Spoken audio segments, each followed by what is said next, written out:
academic benefits, scholastic benefits, intellectual benefits, whatever you want to call it. It's the benefits that aren't connected to the social aspects of life. One of the many reasons why I don't like the term low functioning autistic is because it causes people to assume that they don't have any of these benefits, that they're not smart enough to, which is completely untrue. To start with, we are often experts when it comes to our special interests and hyperfixations. I know for some of us that information may not be useful. I mean, in what world is the information that Sailor Saturn's hobby is collecting lamps useful? But the amount that I've learned about autism, because my comic has become a special interest, is astounding. Not only does it help me learn more about myself, but I'm able to relay that information to others through my comic. How many amazing discoveries have come about because of an autistic and their special interest? Pokemon was created because the creator is an autistic whose special interest as a kid was catching beetles and having them fight. For those who don't know, this is a common form of entertainment in Japan. We become experts in our field, whether that field already existed or if we had to completely create a new one. The amount that autistics have contributed to the world we live in now is astounding. It's not just from our special interests, but also our tendency to see the world from a different angle. It's more common for autistics to look at the little details instead of the big picture. But it's amazing how much can be missed when you only look at a situation from far away as a whole. When you get up close and look at every little detail, there's so much there. And this is true for painting, computer engineering, writing, biology, and just observing the world around us. Experts have speculated that some of our greatest inventors were autistic by taking notice of their behaviors, by reviewing writings from them and about them. It's all well and good to know if something's working, but to be able to take it apart and look at all the finer details to see how it works gives one so much more insight. There are IT companies that hire autistics specifically to help find issues with their software that others can't. Instead of focusing on whether a program is working or not, they're more likely to look at the finer details to see how it all works. And it's from there that bugs can be found. It's really interesting how our minds work. Sometimes they go where no one else thought to go. We come up with ideas no one would ever have thought of. We have a different approach to things and often have incredible imaginations. Tim Burton is a self-diagnosed autistic, and I can believe it. Look at some of his original works: Beetlejuice, Edward Scissorhands, Corpse Bride. Are you really surprised that it was an autistic who came up with these ideas? Personally, my ability of looking at the world differently actually helps me with making my comics. I remember reading comments saying how people were impressed at my ability to take complex situations and simplifying them down to, at most, 6 panels. I haven't even I hadn't even realized that that was what I was doing until it was pointed out. Robbie, Nightmare Before Christmas was not made by Tim Burton. It was produced by him. It was actually written and directed by somebody else. Sorry. The best way to describe my thinking process when it comes to making my comics is looking at a situation, taking it apart, looking at each piece, and seeing which ones are most important to address. Then I put those specific pieces together, refine the idea, then give it form. And I didn't even consciously realize that I was doing this until I actually stopped to think about how I do it. Oh, Robbie, don't apologize.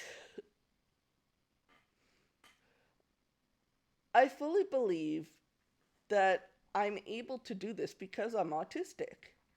Instead of looking at the full picture, I methodically look at the finer details.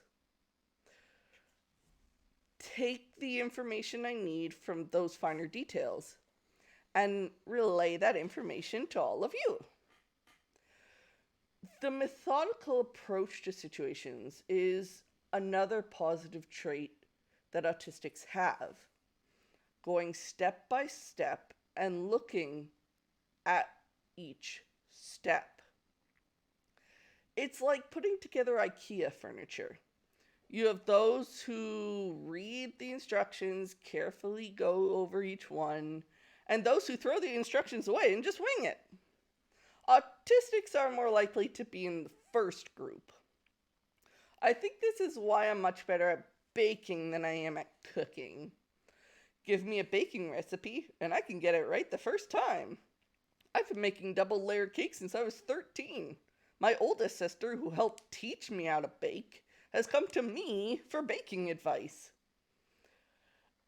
But if you want me to cook, I need instructions. I need a recipe. Even then, I can still mess it up. It was my partner who actually taught me how to cook. I knew how to make pasta. That's basically it.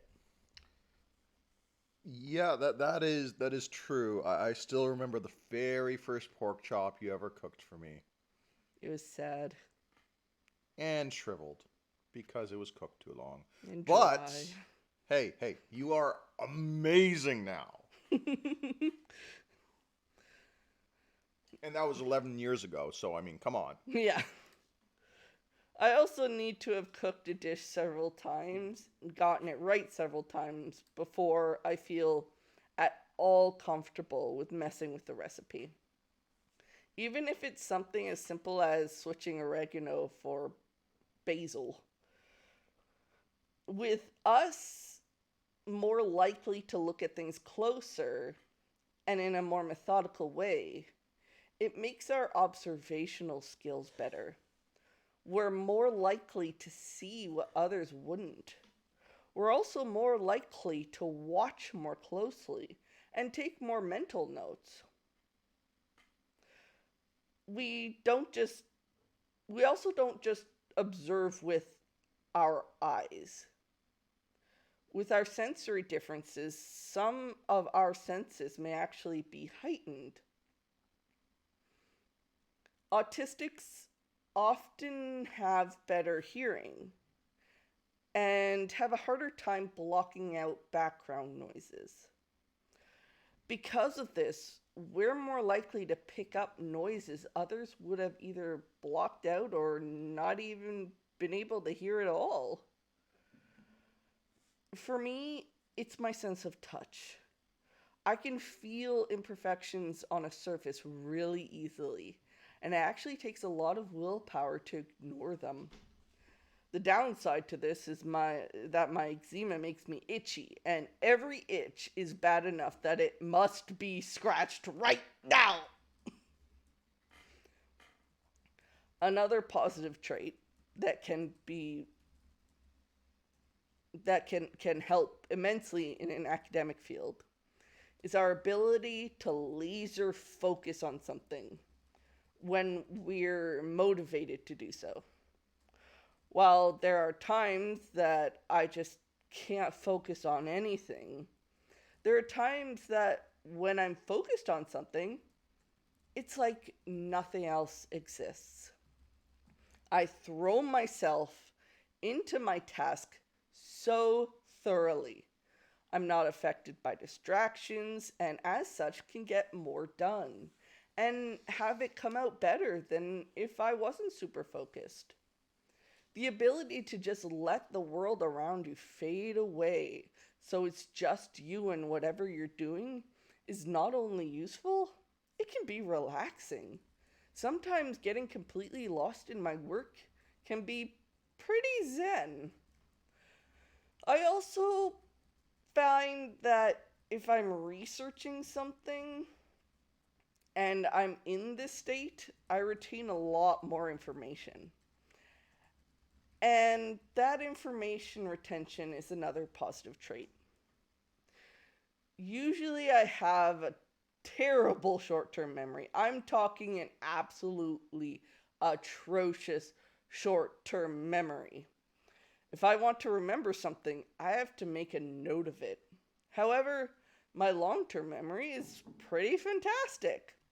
When I was around 5 years old, there was this knitted tiger hood that I used to wear all the time. And I still remember how the wool yarn felt against my face. I remember so much from sounds to sights to feelings from years ago. And when something is a hyperfixation and I want to learn absolutely everything about it, I'll remember most of that stuff too.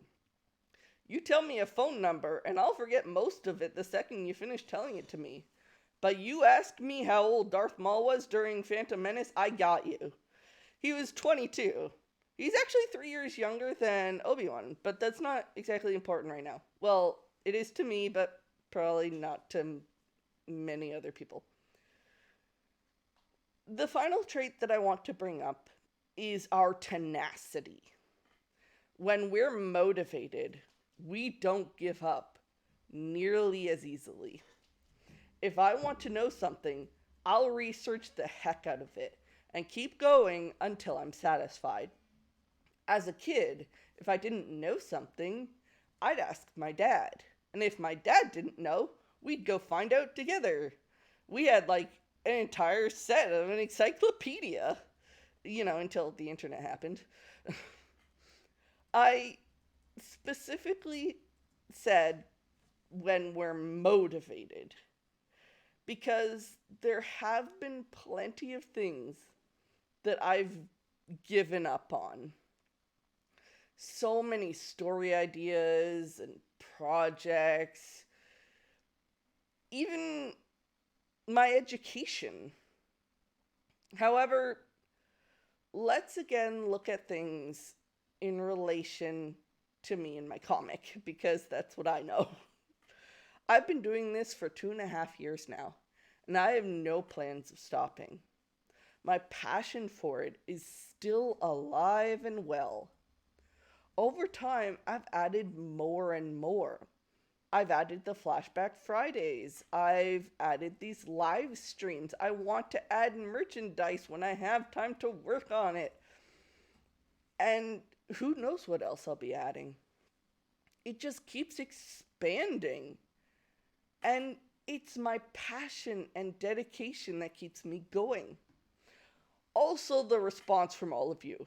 Not going to lie, all of the positive feedback and encouragement helps sustain me.